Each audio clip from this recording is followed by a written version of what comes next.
Nous allons faire une petite interruption à notre programme de Vie selon la Gemara pour raconter un peu l'histoire de Purim, vu que nous trouvons une dizaine de jours avant Purim, et il serait bien de comprendre ce qu'il s'est passé à Purim. Donc nous savons qu'à Purim, nous lisons la Megillah. Mais avant d'expliquer la Megillah à proprement dite, nous allons revenir un petit peu en arrière et faire une petite introduction à l'histoire de la Megillah de Purim, à la Megillah d'Esther.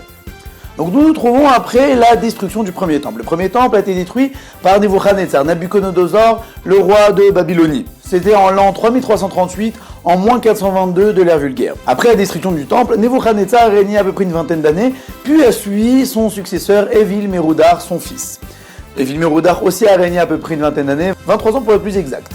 Puis ensuite est venu Balthazar. Il faut savoir que le prophète Yirmiyahu avait fait la prophétie suivante. Lors de la destruction du premier temple, il avait prophétisé que Akadosh Baruch Hu délivrera son peuple, reconstruira le deuxième temple après 70 ans d'exil. Maintenant, Balthazar et tous les autres rois croyaient en cette prophétie. Et d'après le conte de Balthazar, les 70 ans étaient déjà terminés. Et là, Balthazar s'est dit, attendez, si 70 ans se sont terminés et que Dieu n'a toujours pas délivré les Juifs, ça y est, on est tranquille, les Juifs sont perdus une fois pour toutes. Et pour fêter cela, il organisa un énorme festin. Déjà, le motif de ce festin n'était pas digne de louange, mais le problème c'est que lors de ce festin, Balthazar a sorti tous les kélim, tous les ustensiles du Beth Amikdash que son prédécesseur avait pillés lors de la destruction du temple. Non seulement il les a sortis, mais il s'en est même servi, ce qui était une profanation devant Akadosh Baruch Hu.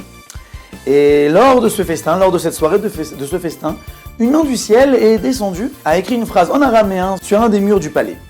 Maintenant, Balthazar a pris panique et a cherché une personne qui pouvait décrire, qui pouvait traduire ce qui était écrit. Et a demandé à Daniel, qui était aussi le conseiller à l'époque de Nebuchadnezzar. Et Daniel lui a expliqué que cette phrase signifiait que son royaume allait être partagé en deux. Donc là, Balthazar, déjà ivre, mais avec ce coup de panique, il est tombé évanoui. Maintenant, il faut savoir que de l'autre côté, il y avait Darius et Cyrus. Darius, qui était le roi de Perse, et Cyrus, le roi de Mède, qui était aussi le gendre de Darius, avaient des vues sur l'empire de la Babylonie.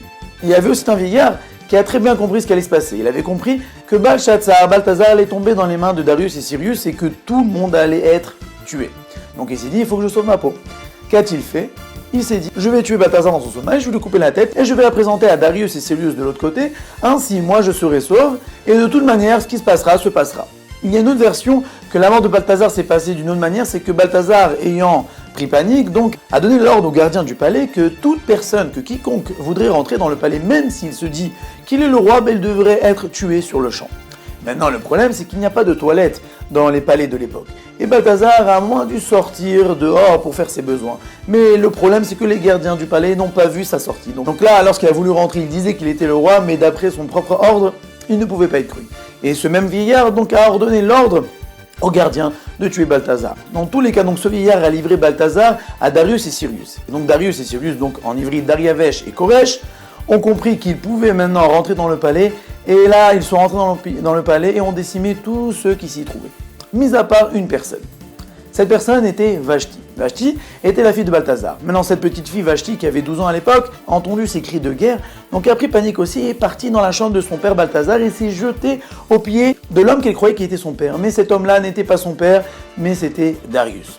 Mais Darius a eu pitié d'elle, si bien qu'il a pris cette fille-là et l'a donnée comme épouse à son petit-fils, qui était donc le fils de Cyrus et qui n'était autre que Achashverosh à Assuérus. Et donc c'est à partir de ce moment-là que Darius et Cyrus ont commencé à gouverner la majorité du monde. Maintenant, Darius lui-même avait compris que Balthazar avait fait une sorte de profanation des ustensiles du temple et que peut-être il devrait, honorer le temple. Et donc Darius s'est dit, je vais donner l'ordre de reconstruire le temple. Mais il n'a pas eu le temps de le faire.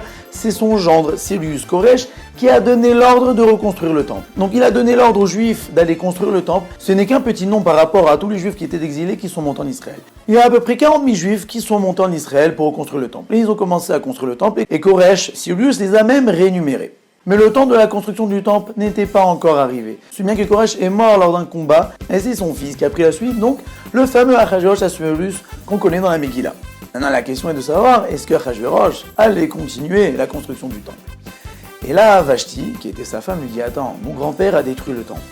Il a détruit les murailles de Jérusalem, et toi, tu es en train de reconstruire l'œuvre de mon grand-père.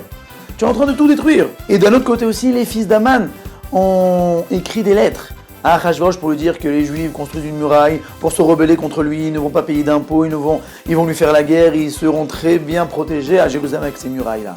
Donc là, Achashverosh, d'un côté avec Vashti et d'un côté avec les fils d'Aman, qui essaient de le convaincre d'arrêter la construction du temple, et donc là, Achashverosh a interdit la construction du temple. Et sur cette lancée, Achashverosh a aussi fait son compte des 70 ans.